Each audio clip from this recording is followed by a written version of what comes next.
सच्चिदानंदरूपाय विश्वोत्पत्ति Hathaway तापत्रय विनाशाय श्रीकृष्णाय वयं नुमः।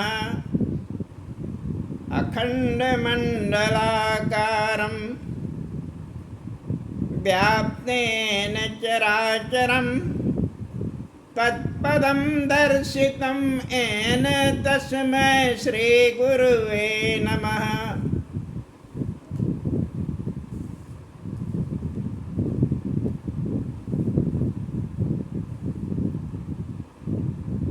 अन्नपूर्णे सदा पूर्णे शंकरं प्राणवल्लभे ज्ञान वैराग्य सिद्ध्यर्थ भिक्षां देहि पार्वती।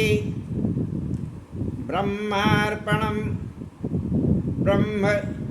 ब्रह्माग्नो ब्रह्मणाहुतं ब्रह्मैव तेन गन्तव्यं ब्रह्मकर्म समाधिना। तीर्थस्थानेषु यत्पूर्णं विप्रभोजने यत्पूर्णं महादाने यत्पूर्णं हरिसेवने। सर्वव्रतोपवासेषु सर्वेष्वेव तपस्सु च भूमिपर्यटने यत्सु सत्यवाक्येषु यद्भवेत् तत्पूर्णं प्राप्यते सद्य केवलधेनु सेवया। बंधुओं, जो पूर्ण कार्य सत्य बोलने और विभिन्न तीर्थाटन से होता है वह केवल गो सेवा से होता है, ऐसा भगवान श्री कृष्ण चंद्र का कहना है। जैसा हम आप सब लोगों के बीच में वेद पुराण उपनिषद इत्यादि की बात करते हुए अपना जो सबसे महत्वपूर्ण पुराण श्रीमद् भागवत है उसके वाचन का कार्य करते हैं, तो आज आप सब लोगों के बीच में हम धर्म के बारे में थोड़ी बात करते हुए अपनी बात को आगे बढ़ाना चाहते हैं। अधर्म जो है वह अंधेरे की भांति होता है और धर्म रूपी जो दीपक है जब उसका प्रज्वलन होता है तो सिर्फ प्रज्वलन नहीं अपितु अंधेरे से उजाले की तरफ ले जाने की युक्ति है। और जो दीपक है उसकी छोटी सी लौ कितना भी गंभीर अंधेरा हो उसे समाप्त कर देता है। एक ऐसी युक्ति जो अकेले दम पर लोक को आलोक से भर दे। दीपों का उत्सव भी हमें ऐसी उत्सुकता से जोड़ता है। इस प्रकार जो है हमारा सनातन धर्म है। अब हम आप लोगों के बीच में सनातन धर्म जिसे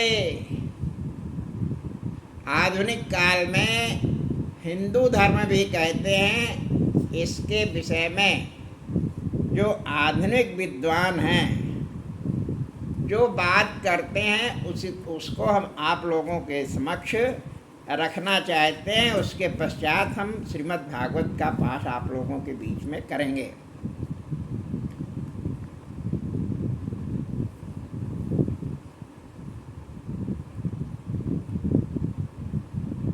हिंदू धर्म शब्द सिंधु शब्द फारसी का रूपांतर है।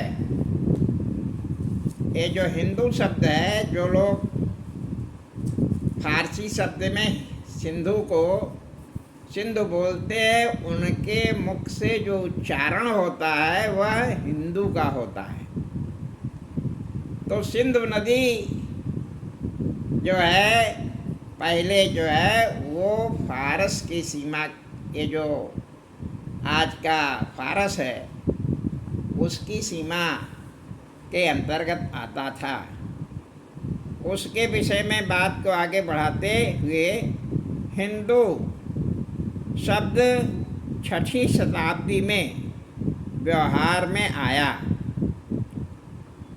और जब सिंधु नदी के आसपास का क्षेत्र फारस साम्राज्य का भाग था, लेकिन फारस के लोगों के जाने के बाद में जो फारस के लोग थे उनको पराजित करके और वहाँ से भगा दिया गया। तो उसके बाद जो है वो वहाँ से उनका साम्राज्य समाप्त हो गया।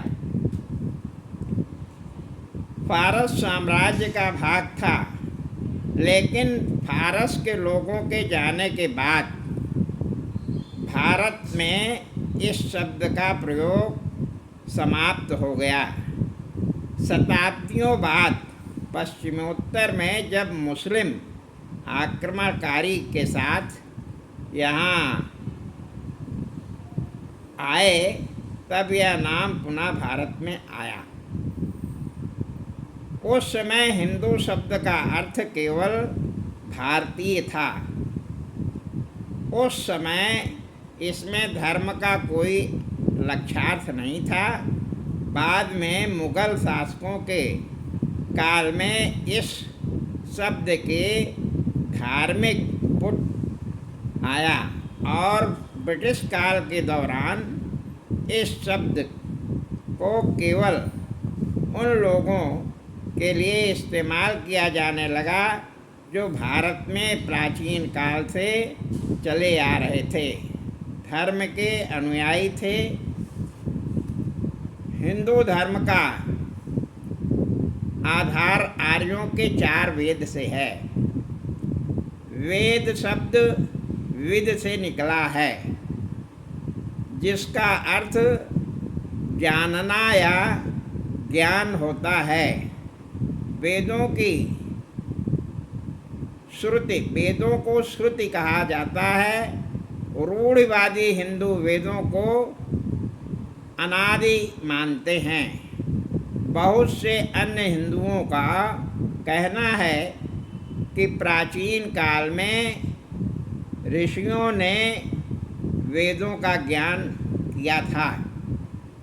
चारों वेदों में ऋग्वेद सबसे प्राचीन और सबसे महत्वपूर्ण है। यह संसार का सबसे प्राचीन धर्म ग्रंथ है, जिसकी रचना ईसा पूर्व 3रे सहस्राब्दी में हुई थी। इसमें 1000 से अधिक स्रोत हैं, जो अग्नि, वायु, वरुण, इंद्र, मित्र, सोम, उषा की प्रार्थनाओं के विषय में हैं, और उनका अनुष्ठान उन मंत्रों के माध्यम से किया जाता था। विविध मंत्रों और गीतों तथा प्रकृति संबंधी पक्षों का मिला जुला संकलन है। अन्य तीनों वेदों के विशिष्ट विषय हैं। यजुर्वेद का मुख्य विषय मंत्र है। मंत्र का आवाहन गीत है। सामवेद में संगीत संबंधी गीत, और अथर्ववेद में औषधियों और जादू के मंत्र हैं। वैदिक कालीन अर्थ प्राकृतिक शक्तियों अग्नि, वरुण, सोम, सूर्य आदि को देवता मानते हैं। इनकी आराधना में यज्ञ किए जाते थे। उस समय न मूर्तियाँ थीं और न मंदिर थे। खुले स्थान में वेदी बनाकर उस पर अग्नि जलाई जाती थी और उस अग्नि में खाने पीने की वस्तुआं जैसे मांस, घी, दूध और सोम देवताओं के निमित्त अर्पित की जाती थी। ऐसा माना जाता था कि देवता आकाश से आकाश में निवास करते हैं और यही वैदिक होम अनुष्ठान अर्थात वैदिक धर्म का सार था।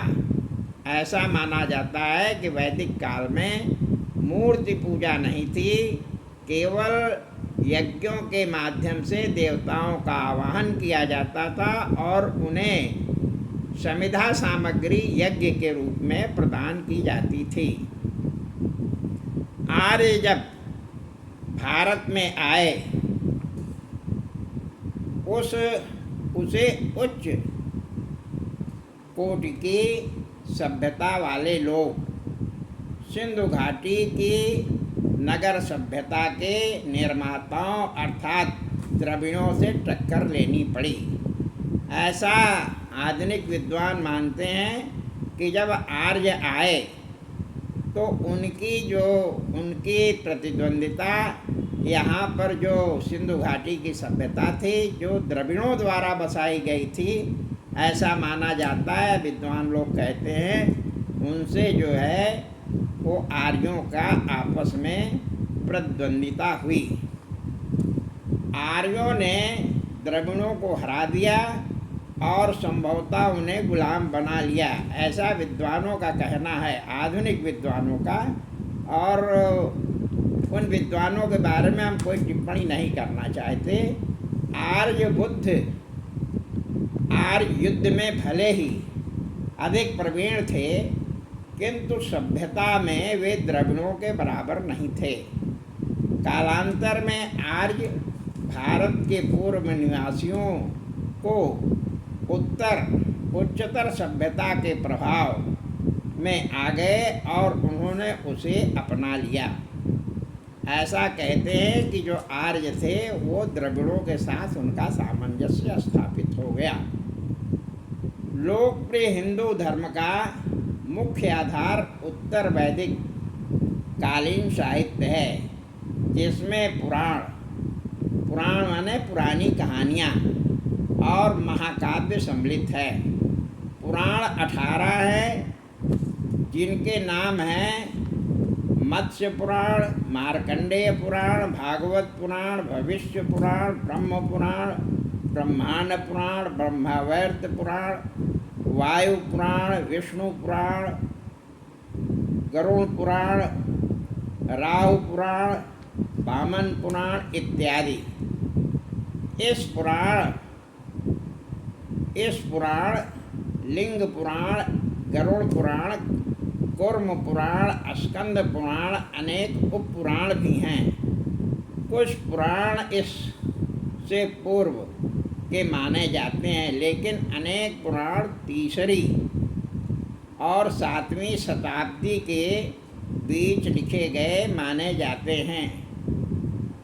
महाकाव्य 2 हैं, वाल्मीकि रचित रामायण और व्यास रचित महाभारत।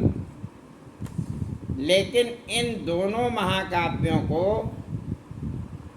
प्रेरणा अर्थपूर्ण लोक कथाओं से प्राप्त हुई है। राम की कथा रामायण अर्थपूर्व उद्भव की 3 कहानियों का मिश्रण है, जिन्हें अलग अलग समय पर संकलित किया गया है। अंततः महाकाव्य आकार के राष्ट्रीय काव्य के रूप में संवारा गया। आर्य और आर्येतर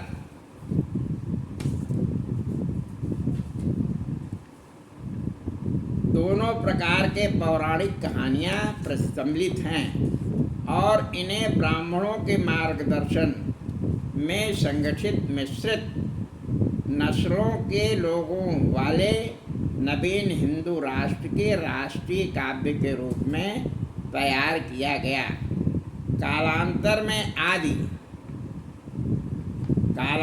में आदिम कालीन आर्यों ने इंद्र, वरुण, अग्नि, सोम, सूर्य अन्य लोकप्रिय देवताओं के स्थान पर नए देवताओं को मान्यता मिल गई, जो अपेक्षाकृत अधिक शक्ति संपन्न और दैहिक, अधिक गूढ़ और ब्रह्मदीय है और धारणा की दृष्टि से अधिक दार्शनिक रूप के भी थे।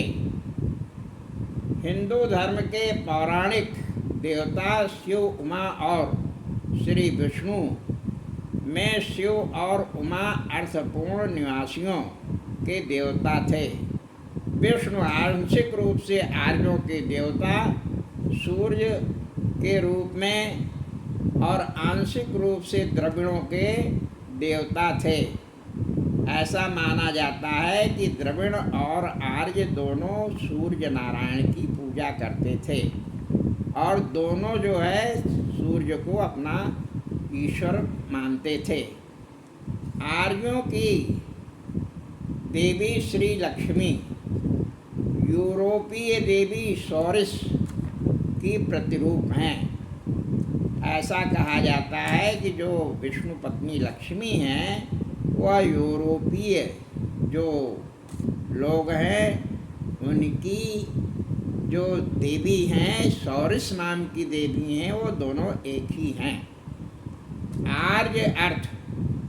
आर्य धर्म द्रविड़ एवं प्रचलित आर्य धर्म द्रविड़ धर्म से प्रभावित था। इस बात का सबसे बड़ा उदाहरण यह है कि इसमें पूजा को महत्व दिया गया, जबकि आर्य लोग होम करते थे। मूर्ति का प्रतीक पर फूल, फल, पत्तियां, जल आदि अर्पित करने वाले पूजा द्रविड़ पूजा का लक्षण है। अब तो सब हिंदू इसी ढंग से प्रतिदिन पूजा करते हैं। ब्राह्मणों और क्षत्रियों में से कुछ थोड़े लोग हैं जो हवन करते हैं। भगवत गीता में जो आधुनिक हिंदू धर्म को आधार है वह पूजा को धार्मिक स्वीकृति दी गई है। यदि कोई भक्ति भाव से एक पत्ती, एक फूल, एक फल या जल अर्पित करता है तो भी उसे स्वीकार करता हूँ। गीता के 26वें श्लोक में ऐसा है। अर्थ आर्य और आर्येतर विचारों के सुंदर संयोग से हिंदू धर्म राष्ट्रीय धर्म का स्वरूप धारण किया। परकीय विचारों को अपनाने या उसके साथ सामंजस्य बिठाने को इस विशिष्टता ने हिंदू धर्म को अत्यधिक ग्रहणशील और उदार धर्म बना दिया। सामंजस्य और ग्रहणशीलता के इसी गुण ने शताब्दियों तक हिंदू धर्म को अन्य धर्मों व प्रभावों के आक्रमण से सुरक्षित रखा। जब बौद्ध धर्म परंपरागत हिंदू धर्म को चुनौती देने लगा तो हिंदू धर्म ने बुद्ध को विष्णु का अवतार मान लिया। इसी प्रकार जैन धर्म के अहिंसा सिद्धांत को लोगों ने पसंद किया और हिंदू धर्म में अहिंसा को अपनाकर उसे सर्वोच्च स्थान पर स्थान दिया। ग्राह्यता और सामंजस्य के गुण के बावजूद हिंदू धर्म के सैद्धांतिक मतभेद और विवाद रहे। वैष्णव और शैव के बीच बहुत समय तक संघर्ष चला, किंतु वह धर्म से पृथक होने का नहीं, बल्कि धर्म के भीतर वर्चस्व का विवाद था। इसी प्राचीन धर्मों को भी की भांति हिंदू धर्म के प्रति भी लोगों का आकर्षण समय समय पर कम होता और घटता रहा। समय समय पर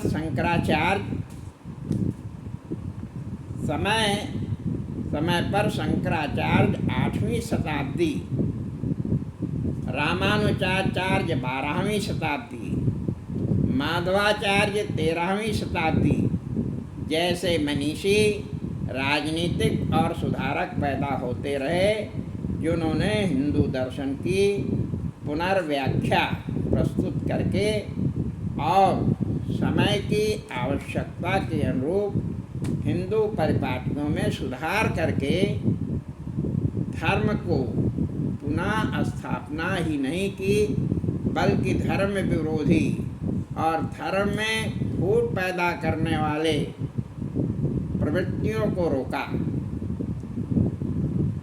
आधुनिक हिंदू धर्म का आरंभ आज से 1500 साल से भी पहले शंकराचार्य के समय में माना जाता है। शंकराचार्य 8वीं शताब्दी में पैदा हुए थे। वह केरल के कालड़ी नामक एक नंबूदरी ब्राह्मण परिवार में पैदा हुए थे। वह सबसे बड़े हिंदू धर्म सुधारक थे।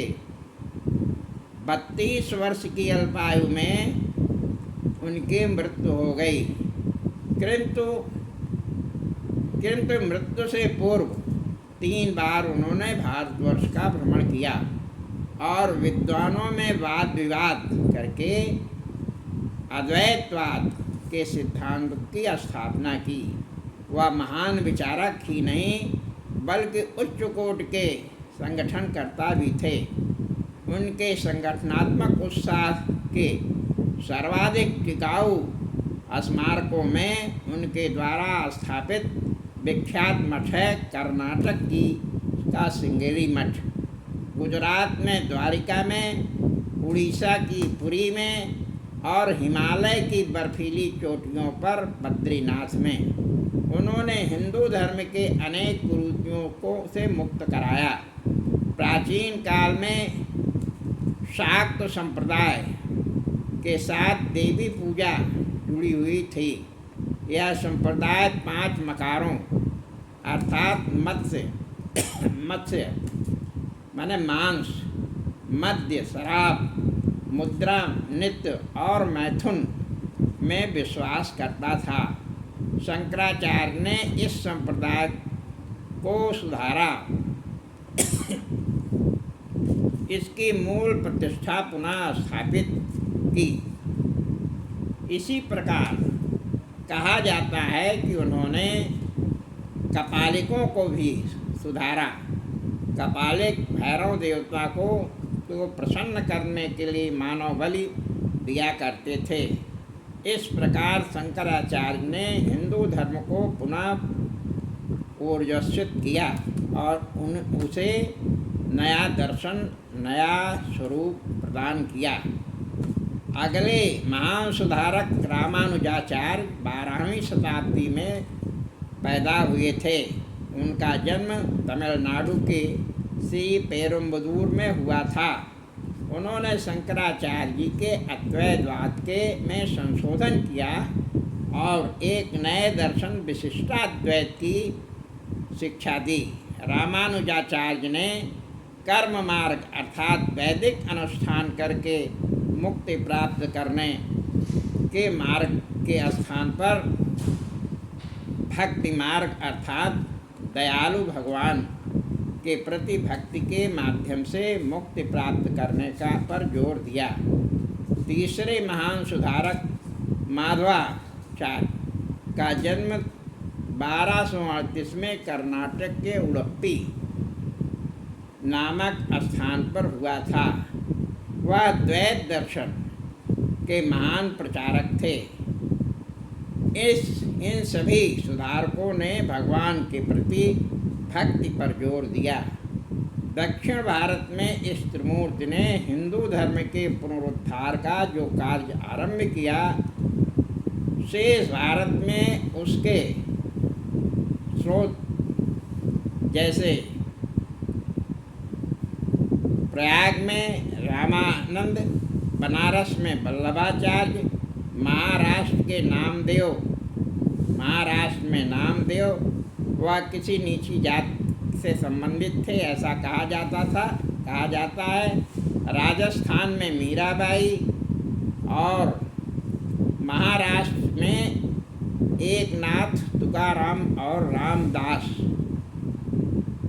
आगरे के सूरदास, कश्मीर के लल्ल और बनारस के संत कबीर और अन्य संतों ने जारी रखा। भक्त संप्रदाय के भक्तों में और हिंदू धर्म के सुधारकों में सबसे महान चैतन्य, जिनका जन्म 1485 से 1533 के मध्य माना जाता है, ने किया। जिनका जन्म बंगाल के एक ब्राह्मण परिवार में हुआ था। 24 वर्ष की आयु में वह सन्यासी हो गए और उसके बाद जीवन भर संपूर्ण उत्तर भारत में भक्ति आंदोलन का प्रचार करते रहे। हिंदू धर्म के पुनरुद्धार का कार्य संगठित विधि से आरंभ करने वाले स्वामी दयानंद सरस्वती सन 1824 से 1830 में उत्पन्न हुए थे। उन्होंने आर्य समाज की स्थापना की और गैर हिंदुओं को हिंदू धर्म में दीक्षित करने का शुद्धि आंदोलन आरंभ किया। वह संस्कृत के प्रकांड विद्वान थे और उन्होंने अपने अनुयायियों को वेदों के पठन पाठन की शिक्षा दी। इसके बाद के काल में हुए महान सुधारक रामकृष्ण परमहंस, जिनका जन्म 1836 से 1886 के बीच हुआ था, वह कलकत्ते के एक मंदिर में पुजारी के रूप में थे।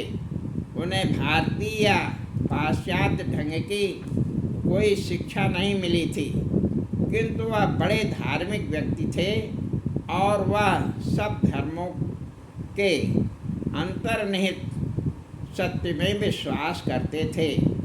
उनकी उदारता, राष्ट्रवाद और उसके आध्यात्मिक उत्साह को देखकर उनके आसपास कुछ निष्ठावान अनुयायी एकत्र हो गए, जिन्होंने उनके नाम पर रामकृष्ण मिशन की स्थापना की।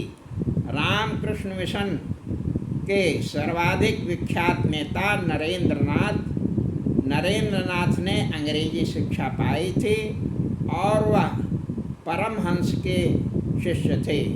बाद में वो स्वामी विवेकानंद के नाम से विख्यात हुए और जिन्होंने अमेरिका जैसे दूरस्थ देशों में हिंदू धर्म का संदेश पहुंचाया। रामकृष्ण मिशन भारत की प्राचीन संस्कृति पर आधारित धार्मिक एवं सामाजिक सुधार का पक्षधर है। यह जो है वो सनातन धर्म अर्थात हिंदू धर्म के विकास की कथा है। और जैसा कि आप सब लोग जानते हैं कि हमारा जो सनातन धर्म है वो उसका प्रादुर्भाव वेदों से हुआ और वेद के विषय में जो लोग वेद को मानते हैं वो ईश्वरवादी हैं या आस्तिकवादी हैं, और जो वेद को नहीं मानते हैं वो नास्तिक माने जाते हैं। ऐसा हमारा शास्त्र या हमारे विद्वान लोग कहते हैं। तो बहुत सारे विद्वान, ये आस्तिक और नास्तिक कोई आज से नहीं है। भगवान श्री राम के ज़माने में भी जब वेदव्यास जैसे विद्वान की चर्चा आती है और बड़े बड़े विद्वानों की चर्चा आती है, तो उन्हीं के समय जब भगवान श्री राम चित्रकूट गए थे वनवास के दौरान, तो उनको याज्ञवल्क्य मुनि जैसे मुनि ने कहा कि आप जो हैं वह वनवास में क्यों आए हैं, आपको वनवास में आने की ज़रूरत नहीं है, क्योंकि वे जो है वो अनीश्वरवादी थे। और यह याज्ञवल्क्य वही है जो राम भगवान श्री राम जब प्रयागराज में आए थे वनवास के दौरान, तो याज्ञवल्क्य से भरद्वाज ऋषि ने पूछा था कि ये जो हम देख रहे हैं भगवान श्री राम को, क्या वही परमात्मा है जिनके बारे में लोग जो हैं वो पूजा करते हैं। तो उन्होंने कहा कि आप हमारी परीक्षा न लीजिए, और उन्होंने बताया कि जिनकी आप कल्पना करते हैं यह वही श्री राम है। ऐसे विद्वान भी वो वेदों को न मानने वाले थे।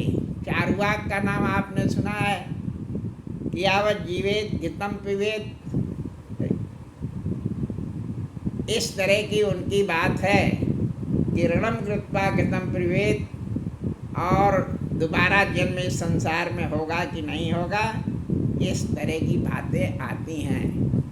वेद जो है वो जो हमारे आदि पूर्वज हैं जिनका नाम मनु है, मनु के बारे में आप लोगों ने बहुत कथा सुना है कि जब भारतवर्ष में या पूरे विश्व में जलप्लावन हुआ था, या यूँ कहिए कि पूरे संसार में सब कुछ आज के अर्थों में, आज के शब्दों में आइस एज कहते हैं, जब आइस एज आया था तो प्रलय आई थी। तो प्रलय काल में भगवान विष्णु ने कहा था कि जितनी भी ज्ञान है, जितने भी जीव हैं, सबको अंश रूप में आप लेकर के एक नाव पर बैठ जाइए, और भगवान ने अपनी लीला से एक मछली के पूंछ में उनको बांध कर ले जा कर के और ऊंचे पर एक विशाल पहाड़ पर ले जा कर के उनको बचाया था। ऐसे मनु महाराज जो है वह केवल 3 वेद मानते हैं।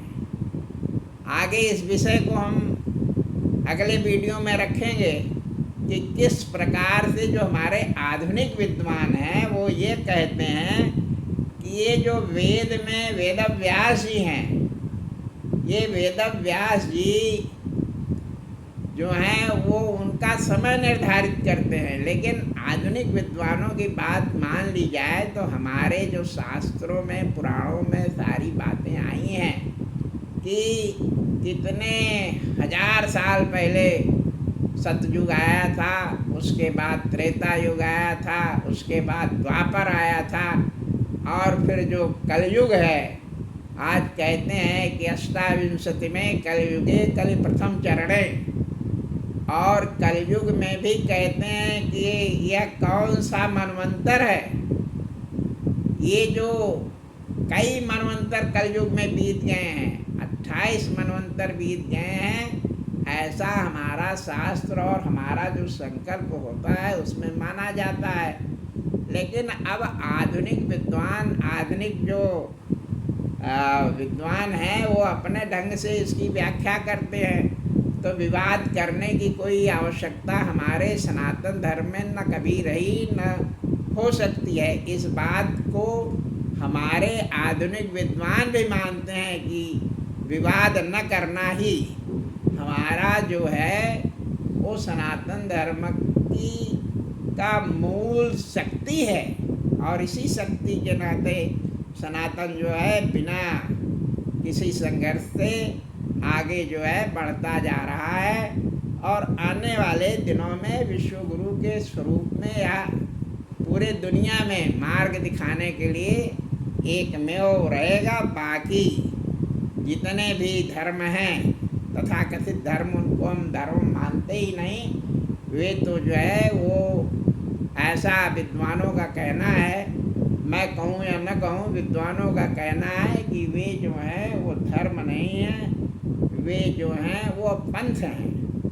तो पंथ के बारे में ये है। तो पहले वेद हुआ, हमने बताया 3 वेद ऐसा हमारे मनु महाराज मानते हैं। लेकिन बाद में ऐसा शास्त्रों में भी है। आपको कभी ईश्वर करे कि बद्री नारायण की यात्रा करने का अवसर मिले तो वहाँ ये आएगा कि वहाँ पर वेद व्यास की गुफा है। वहाँ पर लिखा हुआ है कि जो चारों वेद हैं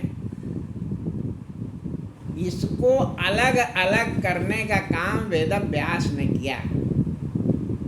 लोग ये कहते हैं कि वेद व्यास ने जो है वो चारों वेदों की रचना किया। सत्य बात यह है कि वेद जो है वो ऋषियों ने पहले ही संग्रहित किया था। उसको जो है वो वेद व्यास ने जो है वो अलग अलग किया। अलग अलग माने करके कौन सा वेद जो है वो ऋग्वेद है और कौन सा भाग जो है वो सामवेद है, कौन सा वेद अथर्ववेद है। इस तरह से चारों वेदों की उन्होंने अलग अलग करके उसको क्रमबद्ध करके उसकी रचना किया। इस तरह की है। वेदों के बाद जो है वह स्मृतियों की बात आती है। ऐसा कहा जाता है कि स्मृतियाँ जो हैं, जो हमारे वेद हैं उनके जो है उसको परम ज्ञान तक पहुंचाने वाले हमारे स्मृति हैं। और उस स्मृति में हमारे जो सबसे बड़े स्मृतिकार हैं वो मनु महाराज हैं। हम केवल आपको उनके जो कार्य हैं 2, 4, 6 श्लोक सुना करके कि मनु ने समाज व्यवस्था संचालन के लिए क्या नियम बनाए और क्या बताया कि किस प्रकार से किया जाए तो यह जो धर्म है, यह समाज जो है ये चल सकता है। तो पहला श्लोक हम आपको सुनाते हैं कि ब्रह्म मुहूर्ते बुद्धेते धर्मार्थो धान चिंतयेत् काय क्लेशेश तन्मूलान वेद तत्वान में चा। वो लोगों को कहते हैं कि ब्रह्म मुहूर्त में जब आप प्रातः काल उठें तो आपको धर्म के बारे में और अपने अर्थव्यवस्था के बारे में चिंता करना चाहिए। आपको सवेरे पहले यह चिंता करना चाहिए कि हमें क्या क्या कार्य करें कि ज्ञान की व्यवस्था हो जाए, ज्ञान बढ़े और जो है वो सब काम के सर्वे गुणा कांचन मासरंती, बिना धन के दुनिया में कोई काम होने वाला नहीं है। तो अर्थ चिंता कैसे हो, इसका चिंतन सवेरे किया जाए। और दूसरा उन्होंने कहा है कि सवेरे आप उठ करके यह विचार करना चाहिए कि हमारे शरीर में किस प्रकार का कष्ट है और उसके उन्मूलन की क्या चिंता किया जाए। अगर हमें शरीर में किसी भी तरह का कष्ट है तो उसके उन्मूलन के लिए क्या हो सकता है, यह प्रातः काल उठ करके विचार कर लेना चाहिए, जिससे उसके उन्मूलन की व्यवस्था हो सके। और अंतिम बात उन्होंने कहा कि सवेरे उठ करके लोगों को ब्रह्म तत्व ज्ञान के बारे में चिंता करना चाहिए। वेद क्या हैं, वेद के तत्व क्या हैं, उनके बारे में चिंता करना चाहिए। फिर अगला श्लोक उन्होंने क्या कहा कि न स्नानम आचरेत भुक्त्वा, खाना खाने के बाद भोजन करने के उपरांत स्नान नहीं करना चाहिए। अब उसका जो भी कारण हो आप उसको अनुभव करेंगे तो समझ में आएगा। और नादरो न महानिशी, और रात्रि में बहुत आतुरता नहीं दिखानी चाहिए भोजन करने के लिए। नहाने के पहले नहीं भोजन करना चाहिए और बहुत रात बीत जाने के बाद भोजन नहीं करना चाहिए। ऐसा कहते हैं कि अगर आप देर से भोजन करेंगे तो अपच हो जाएगी। भोजन को पचने के लिए या वो समय नहीं मिलेगा, और वह आपके शरीर में जो है वो विभिन्न प्रकार की बीमारी पैदा करेगा। भोजन का कम करना नुकसान नहीं करता, लेकिन भोजन का अधिक कर लेना जो है वो बहुत नुकसान करता है। ऐसा ऋषि ने हम लोगों को बताने का प्रयास किया। न बसोभी सहाजस्रम न विज्ञाते जलाशयम। उन्होंने आगे कहा कि किसी अपयसकारी व्यक्ति के साथ जो है वो बसना नहीं चाहिए, क्योंकि कोई अपकारी व्यक्ति है जिसका अपयस है, उसके 20 शत्रु होते हैं। अगर आप उसी के साथ कहीं बस गए तो आप भी उसके साथ कहीं न कहीं से नुकसान उठा जाएंगे। इसलिए ऐसा मनु महाराज ने कहा है। और आगे कहा है कि ऐसे जलाशय में प्रवेश नहीं करना चाहिए जिसके जल की थाह न हो। जिस ऐसा जल जहाँ पर कितना जल है इसका पता न हो, उसमें प्रवेश नहीं करना चाहिए। या उन्होंने नीति बताई। अगला उन्होंने कहा कि नो छिष्ठा कस्यचित दत्वा अन्नदेव तथांतरा। किसी व्यक्ति को न तो झूठा देना चाहिए और न किसी का झूठा खाना चाहिए। और न देयात्सनम कुर्यान उच्चिष्ट क्वचित ब्रजेत। किसी को झूठा देना नहीं चाहिए और किसी का झूठा खाना नहीं चाहिए। ऐसा जो है वो मनु महाराज ने अपने जो स्मृति है उसमें लिखा है। फिर आगे कहा है कि अभिवादनशीलस्य नित्य विद्धोपि सेविनः चत्वार वर्धन्ति आयुर्विद्या यशोबलम। ये बहुत ही लोकप्रिय सूत्र है। स्मृतिकार ने लिखा है कि जो व्यक्ति जो है वो सबको प्रणाम करेगा, बड़ों की सेवा करेगा, उसकी 4 चीज़ें बढ़ती हैं। आयुर्विद्या यशोबलम। तो इसलिए जो है वो कितनी नीति की बातें उन्होंने की हैं। फिर आगे कहा है कि आर्धपादस्तु भुंजीत। हमेशा जब भोजन करने के लिए आप जाएं तो पैर जो है आर्ध होने चाहिए, माने गीले होने चाहिए। इसका बड़ा वैज्ञानिक महत्व है। अवसर नहीं है, नहीं तो हम उसको एक्सप्लेन करते। और कहा है कि ना अर्धपादस्तु संविषेत। अगर आपका पैर गीला है तो बिस्तर पर सोना नहीं चाहिए, पहले पैर को जो है सुखा लेना चाहिए। क्योंकि अगर सर्दी के महीने में आपका पैर गीला है तो आपको सर्दी लग जाएगी। इसलिए उन्होंने नियम बना दिया कि भोजन करने के पहले पैर धोना और भोजन करने के बाद पैर को सुखा करके सोना। यह नीति है। तो आर्धपादस्तु भुंजार्थे दीर्घमायुर्वाप्नुयात्। जो गीले पैर करके भोजन करता है और सूखे पैर करके सोता है उसकी उम्र लंबी होती है। ऐसा जो है उन्होंने कहा है। आगे कहा है कि सत्यम ब्रुवात् प्रियम ब्रुवात् न ब्रुवात् सत्यम अप्रियम प्रियम च नानत् धर्मादेश सनातना। ऐसा धर्म सनातना। वो कहते हैं झूठ नहीं बोलना चाहिए, क्योंकि जानते हो कि एक झूठ को छिपाने के लिए 1000 झूठ बोलना पड़ता है। और जो व्यक्ति झूठ का सहारा लेता है उसका व्यक्तित्व जो है समाज में समाप्त हो जाता है।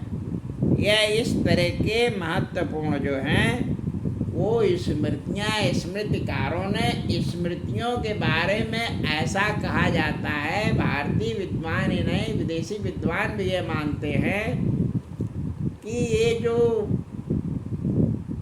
स्मृतियाँ हैं, विभिन्न स्मृतियाँ हैं, केवल मनुस्मृति ही नहीं है, वह ज्ञान के अथाह भंडार हैं और ज्ञान का अंतिम रूप है, ऐसा मानते हैं।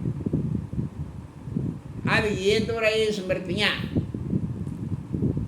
और स्मृतियों को वेद का परम विकास माना जाता है।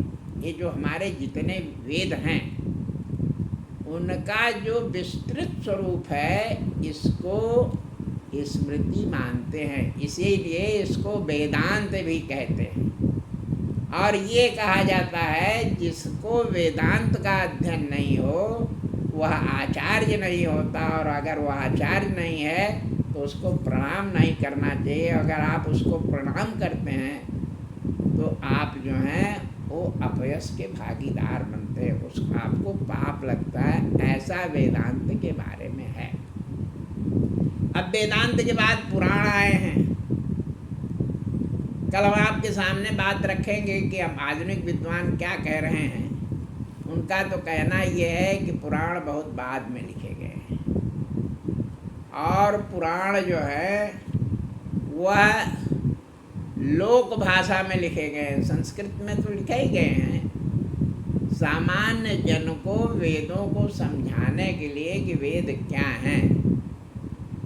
वह वेदव्यास महोदय ने लिखा है। ऐसा जो है पुराणों के बारे में कहा जाता है। इस विषय को हम अगले वीडियो में आपके सामने रखेंगे कि क्या उनकी विद्वानों की क्या गणना है, क्योंकि हमारे यह जरूरी नहीं है कि जो मत मेरा है उसी से सारे विद्वान सहमत हों। और मुंडे मुंडे मतिर भिन्ना, और वादे वादे जायते तत्वबोधा। हमारी बात और विद्वानों की बात, सबकी बात सुन करके ही एक मूल बात पर पहुंचा जा सकता है। तो ये बात जो है हमने आज आप लोगों के समक्ष रखी। आज हम अपना जो है अगला कार्यक्रम, वो जो श्रीमद् भागवत हमारा मूल कार्यक्रम है, उस कार्यक्रम पर आना चाहते हैं। हम आप लोगों के समक्ष जो है वो आज जो है प्रथम स्कंद का जो 14वां अध्याय है उसका पहले संस्कृत में वाचन करेंगे, फिर हिंदी में वाचन करेंगे। सूतवाच संप्रस्थिति द्वारिकायां जिष्णो बंधुदिदुर्क्षया ज्ञातं च पुण्डश्लोकस्य कृष्णस्य च विचेष्टितं व्यतीतां किंचिन सास्तदा न स्यास्तो अर्जुन ददर्श घोर रूपाणे निमित्त क्रुद्ध कालस्य जागतिं रौद्रां विपर्यस्तु पापीयसीनां वार्ता कोलाभान तत्मता नाम जीवा प्राप्य व्यवस्थितं साठिमिश्रं च सोहदं पितृमाता सुहृदस्त तपीनां कल्कनं कन्या विक्रयणां तातं सुतं पित्रोर पोषकं वाणरां ब्राह्मणानां वेदमुखान् शूद्रां वे ब्रह्मवन् नैमित्या अरिष्ठाने काले तु गते नृणां लोभधर्म प्रकृतिं दृष्टवोचानुजं नृपा।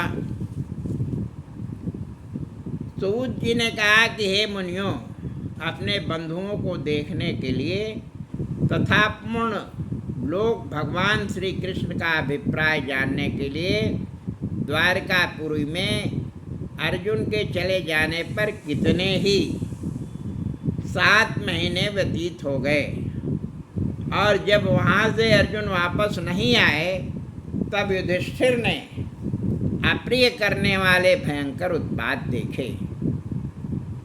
जहाँ ऋतुओं ने अपने अपने धर्म बदल दिए हैं, ऐसे काल की भयंकर गति, क्रोध, लोभ, मिथ्या भाषण से युक्त मनुष्यों को की अत्यधिक पाप युक्त बातें कपट भरे हुए लोगों के व्यवहार, धोखेबाजी से भरी हुई दोस्ती, पिता माता सुहृद भाई तथा स्त्री पुरुषों में रातों दिन कलह अत्यंत अशुभ निमित्त देखकर एवं काल के विपरीत हो जाने पर लोभाद के कारण अधर्म में बढ़ी हुई मनुष्यों के प्रवृत्ति देख करके राजा युधिष्ठिर अपने भाई भीम से कहने लगे,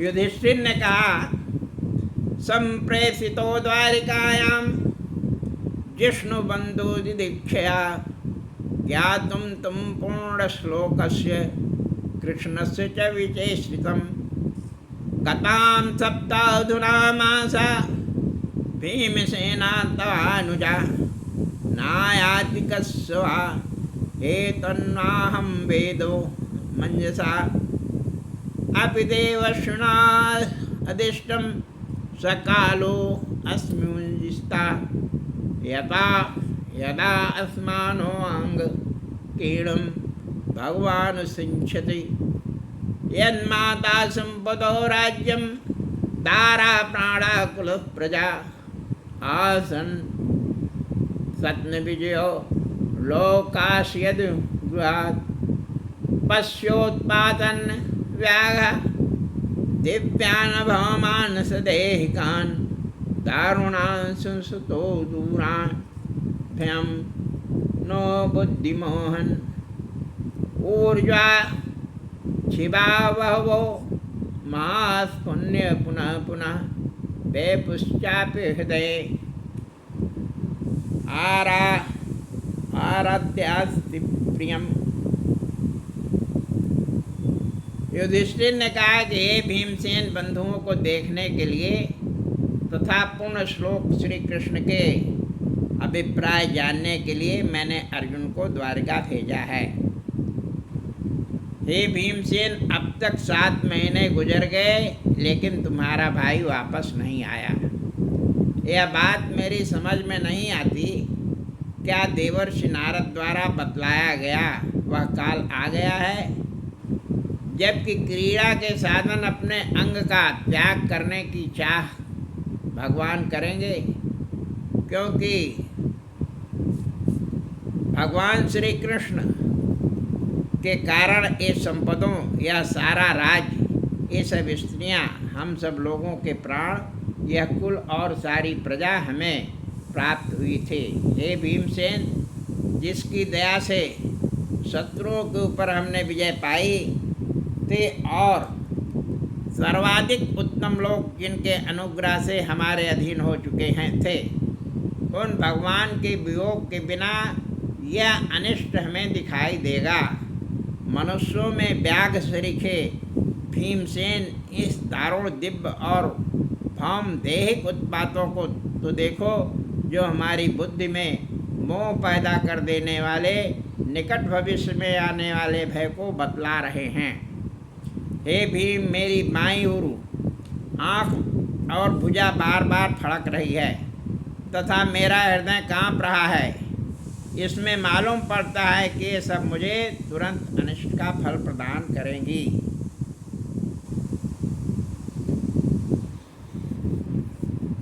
शिवे शोधस्तमादित्य माभिरोत्यान लालना मामंगम सार में तो अब विरेवत्य वीरुवत् शस्ता कुर्वेत मासभ्यम दक्षिणं पशो परे वाहांश्च पुरुषा व्याघ्रा लक्ष्य वैरुद्धतो मम मृत्युत्कोपात् अयं मुलूकं कंपनं प्रत्युलूकश्च कुहवाले रिंदो शून्यमिच्छत् धूम्रादिशं परिधया कंपतेश सहा दिवि निरगात महासीत साके अस्तनै मुखे वायु वादिखरस्यातो रजसा विंशत अशक वर्षादि जलदा बीभत्सा सर्वदा।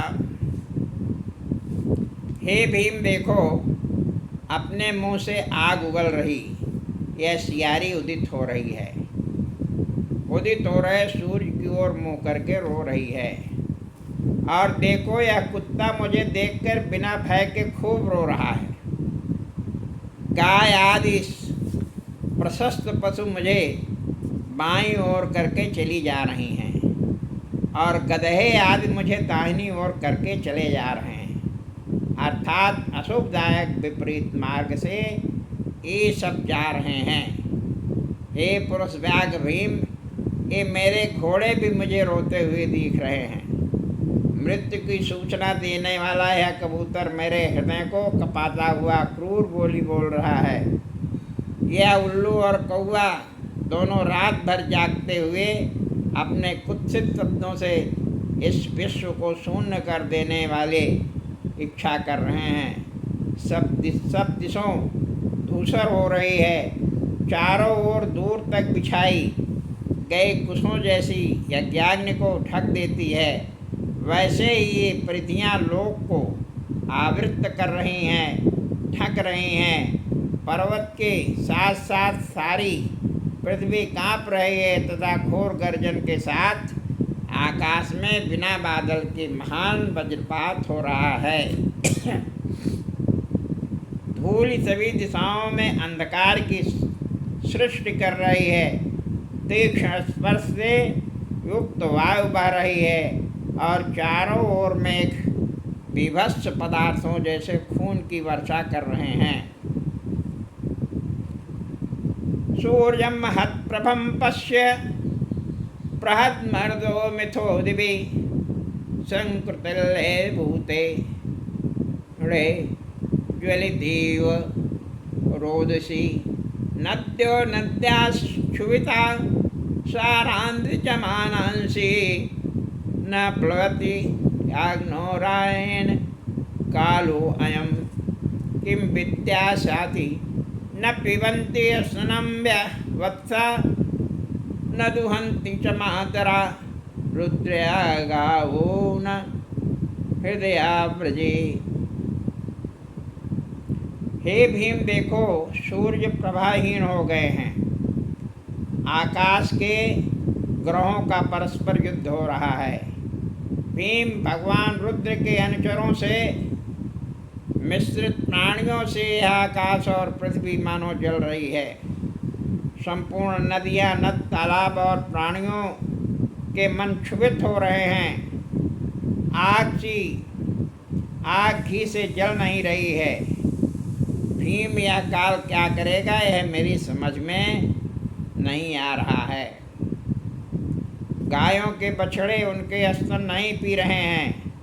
गाय दूध नहीं दुहाती हैं, आंसू बहा रही हैं, रो रही हैं। बैल सब ब्रज में खिलखिलाकर जहाँ बांध दिए जाते हैं, गोंठ में हर्षित नहीं दिखते हैं।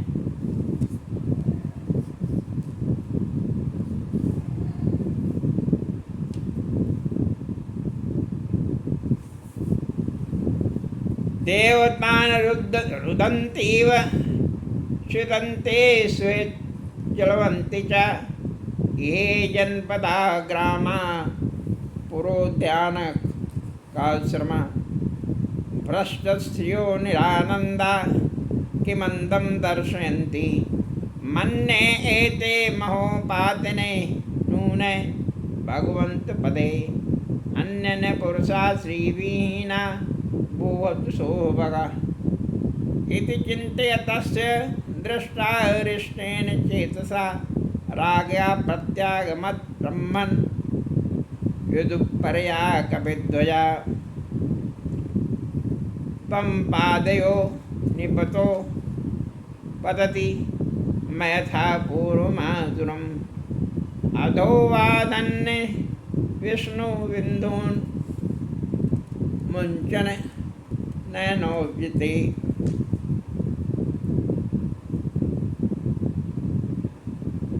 मालूम पड़ता है कि देवभूमियाँ रो रही हैं।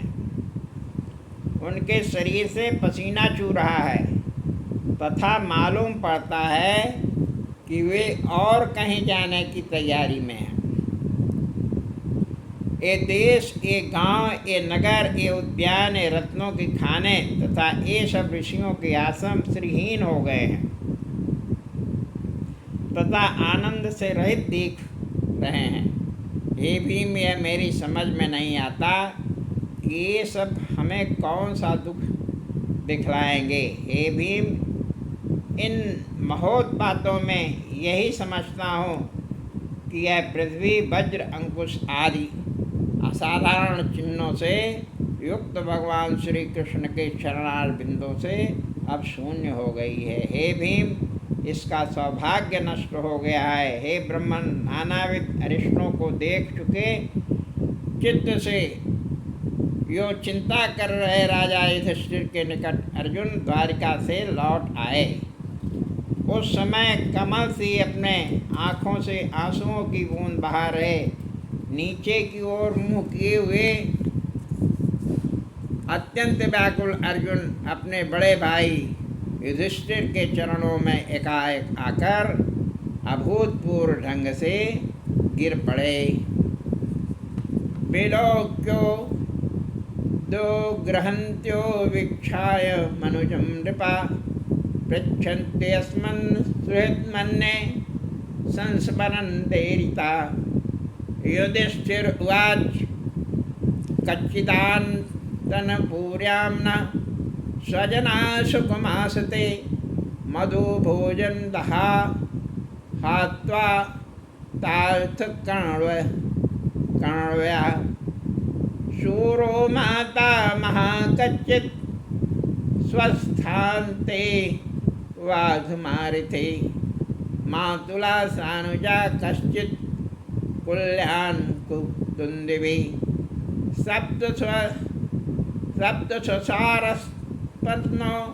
मातुल्या महात्मजा आस्ते सस्नुक्षेयं देवकी प्रमुखा स्वयं कंचित् द्वाजाहुको जीवत्सपुत्रो चानुजो हृदीक्षसुतो पुरो जयन्ती जयंत गदसारणा।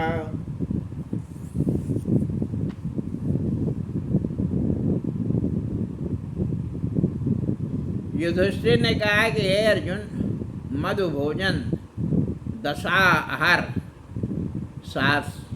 सात्वत, अंधक और विष्णुकुल के हमारे बांधव संबंधी द्वारिकापुरी में सुख से हैं, न हमारे मान्य मातामह सूर नामक यादव कुशल से तो हैं। अपने भाइयों के साथ हमारे मामा वसुदेव जी कुशल से हैं। उनकी देवकी आदि सातों स्त्रियां जो परस्पर बहनें हैं हमारी मामी लगती हैं, वे अपने पुत्रों तथा पुत्र बंधुओं के साथ स्वयं कुशल पूर्वक हैं ना। आस्ते कुशलम कच्चित् एच शत्रुजितादयः कच्चितस्ते सुखम रामो भगवान् सात्वतां प्रभो प्रबुद्धं सर्वविष्णूनां सुखमाथे महारथा गंभीररथो कंचिद एच शत्रुजितादयः कंचिदास्ते सुखम रामो भगवान् सात्वतप्रभो प्रदुमो सर्ववृष्णीनां सुखमास्ते महारणा गंभीररथो अग्नि निरुद्धो वर्ते भगवान् तु सुखेनाश्च रूणेश्च सांबो जाम्बवती तुता अन्ये च काश्निपवा सुपुत्रा ऋषभ आदया तथैवाचु चरासोरे सुतदेवो दवादया सुनंदानंद शोषणा ये चान्ये स्वातत्तभा अपि स्वता सर्वे रामकृष्ण भुजाश्रया अपि स्मरन्ति कुशलमास्तं बद्ध्वा भवनापि गोविंदो ब्राह्मणो भक्तवत्सल कपिलध्वजे सूर्यमायो सुखम मास्ते मंगलायां च लोकानां क्षेमायां चास्ते यत्कुलं कुलाम्भो धावन्ते हंसका पुमान् यद्दाहुण्डगुप्तायां स्वपूर्यायदवोचिता क्रीडन्ति परमानन्दं महापौरुषिकाम इव। संपूर्ण यादों के मध्य में महारथी प्रतुब्ध मजे में हैं। युद्ध में महावेग रखने वाले भगवान अनिरुद्ध जी आजकल खूब आनंद तो ले रहे हैं। सुखेण चारुदेशना जामवंती पुत्र सांब तथा उनके अतिरिक्त जो भगवान श्री कृष्ण के ललाटों में सर्वेश ऋषभ आदि हैं, वे सब अपने पुत्रों के साथ खूब आनंद से हैं। तथा श्रुतदेव उद्धव आदि जो भगवान श्री कृष्ण के अनुचर हैं, वे सब इसके अतिरिक्त सुनंद और नंद जी श्रेष्ठ बलराम तथा श्री कृष्ण की भुजाओं का आश्रय रखने वाले वे सब कुशल पूर्वक हैं ना। हे अर्जुन, हृदय में प्रचुर स्नेह रखने वाले वे लोग हमारे कुशल का स्मरण करते हैं। अपने मित्रों से घिरे हुए भक्त वत्सल ब्राह्मण भगवान गोविंद भी द्वारिकापुरी में सुधर्मा नामक सभा में सुखपूर्वक हैं। कारण कि लोकों में के मंगल क्षेम और उद्धव के लिए आजकल आदि पुरुष भगवान श्री कृष्णचंद्र जी बलराम जी को साथ लेकर यदुकुल रूपी सागर में पहुंच गए हैं। श्री कृष्ण के बाहुदंड द्वारा रक्षित अपनी नगरी में पूजित हुए आजकल यादव लोग बैकुंठनाथ के अनुचरों की भांति परमानंद को प्राप्त हुए खूब क्रीड़ा कर रहे हैं।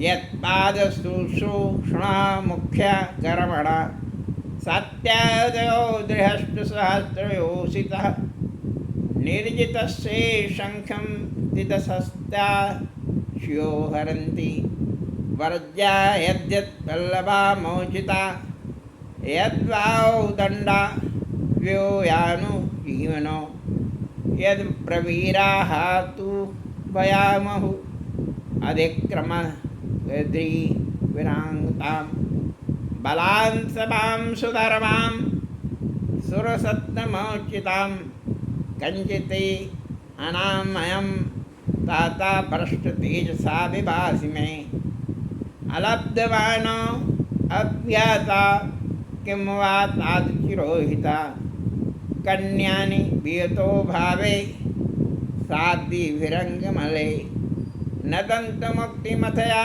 आशायां यत्श्रुतं कवित्वं ब्राह्मणं बालं गां वृत्तिं रोगिणं श्रियं शरणोऽपृसुतं शक्तं नात्याक्षी शरणां प्रदे कञ्चित्तं निगमो गम्यां वा स्थितां श्रियं पराजितो वात भवानो मैं वयानाशमय पथि अपि स्पी परस्भुज्ञं क्वाथापं संभोजान वृद्ध बालकान जुगत्सिं कर्म किंचित यद्दिशं कंचितं प्रेषत मे नाथ हृदयेनात्मबन्धुनं शून्योऽस्मि रहितो नित्यं मत्सेते अन्यथा नरुको। जिन भगवान श्री कृष्ण के चरणारविंद की सेवा रूपी सर्वेश्वर कर्म से सत्यभामा आदि 16,000 स्त्रियां श्री कृष्ण के बल से देवताओं को जीतकर देवभोग परजात आदि वृक्षों को जो सची के भोग के लायक है द्वारिका में हर लाई थी, जिनके बाहुबल के अभ्युदय से जीने वाले वीर यादव निडर होकर सुरश्रेष्ठ योग्य सुधर्मा नामक देव सभा को जबरदस्ती उठाकर लाए, अपने यहाँ रोज रोज खूब चरणों से कुचलते हैं। हे तात, तुम्हारा स्वास्थ्य तो ठीक है, क्योंकि तुम मुझे तेजहीन मालूम पड़ते हो। हे तात, चूँकि तुम वहाँ अधिक दिनों तक ठहर रहे, अतः मालूम पड़ता है कि उन लोगों ने तुम्हारा सत्कार नहीं किया। अथवा हे तात, उन लोगों ने क्या तुम्हारा तिरस्कार किया है? प्रेम शून्य पुरुष शब्द आदि के द्वारा तुम्हारे ऊपर उन लोगों ने चोट तो नहीं पहुंचाई, या याचकों को तुमने मैं कुछ अवश्य दूंगा यूँ कहकर उन्हें कुछ नहीं दिया क्या? अथवा हे तात, याचकों को तुमने आशा रखो मैं अवश्य दूंगा, जो तुमने प्रतिज्ञा की है उसकी क्या तुम पूर्ति नहीं की? ब्राह्मण बालक, गाय, वृद्ध, रोगी, स्त्री, शरणागत, किसी अन्य प्राणी का तुमने त्याग तो नहीं किया, क्योंकि तुम तो सबके आश्रयदाता हो। किसी अगम्य निंदित स्त्री के पास तो नहीं गए थे, या किसी गम्य स्त्री के पास जो मलिन वस्त्र आदि से असत्कृत थी नहीं गए थे क्या? अथवा मार्ग में आपने अपने से अधिक बल न रखने वाले, यानी सामान बल वाले या अपने से कम बल वाले वीरों से कहीं पछाड़े तो नहीं गए? अथवा हे अर्जुन, अपने साथ भोजन करने वाले बुढ़े या बालकों को छोड़कर कहीं अकेले तो नहीं भोजन कर लिया? क्या तुमने ऐसा कोई घृणित कार्य तो नहीं किया जो बिल्कुल अक्षम्य है? सदा एक साथ रहने वाले प्रियतम हृदय स्वरूप अपने बंधु श्री कृष्ण से मैं शून्य हो गया ऐसा हूँ, क्या ऐसा तो नहीं मान रहे हो? अन्यथा हे अर्जुन, तुम्हें इस तरह की मानसिक पीड़ा नहीं हो सकती। बोलो वृंदावन बिहारी लाल की जय। श्रीमद्भागवत महापुराणे प्रथम स्कंदे युधिष्ठिर वितर्को नाम चतुर्थो अध्याय। बंधुओं, आप लोगों के समक्ष आज हमने वेद, श्रुति, स्मृति इत्यादि के संदर्भ में जो हमारे आधुनिक विद्वान सनातन धर्म के बारे में अपना विचार रखते हैं उसको आप सब लोगों के समक्ष रखा। यह विषय हमने आप लोगों के समक्ष इसलिए रखा है कि इस पर आप भी मंथन और मनन करें और इसका उत्तर आप स्वयं खोजें और उपयुक्त मंचों से आप उसका उन प्रश्नों का उत्तर देने का प्रयास करें। इस आशय के साथ हमने आज आप लोगों के समक्ष अपने वेदों, पुराणों और जो सनातन धर्म को जिसे हिंदू धर्म कहते हैं के विषय में जो विचार हैं उसे रखा। आप सब लोगों से निवेदन है कि इस प्रकार के विषय आप सब लोगों के समक्ष आते रहें। इसके लिए आप लोग इस वीडियो को लाइक करिए और आप इसे सब्सक्राइब करिए। लोगों के बीच में ज़्यादा से ज़्यादा जो है उसे पहुंचाइए, जिससे इस विषय पर गंभीर मंथन हो सके। आज के अवसर पर हम अपनी वाणी को विराम देते हैं। आप सब लोगों ने हमें सुना और श्रीमद् भागवत के विषय को आप सब लोगों के समक्ष रखा गया। आप लोगों ने सहयोग दिया, इसके लिए बहुत बहुत धन्यवाद। पुनः शीघ्र ही हमारी आपकी भेंट होगी, तब तक के लिए